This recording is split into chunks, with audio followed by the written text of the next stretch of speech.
өзінше бір бөлек аймақ жатыр.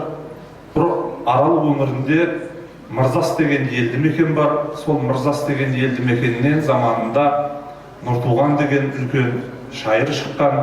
Оның айналасында Жаңаберген, Дәріқұл, Жаппарберді деген үлкен, Пахитжан деген жырау шәкірттері болған.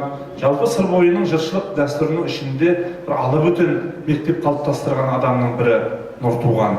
Оның басты ерекшелігі өзі Арал Қазалы өңірінің жыршылық жыраулық дәстүрі Батыс Қазақстан өңіріндегі жыршылық жыраулық дәстүрмен сабақтас. Неге десеңіз, кешегі Мәулім Нияз Едіге, Орақ Нұрмай сияқты Алтын Орда дәуірінің эпикалық жырлары осы өңірде жырланады.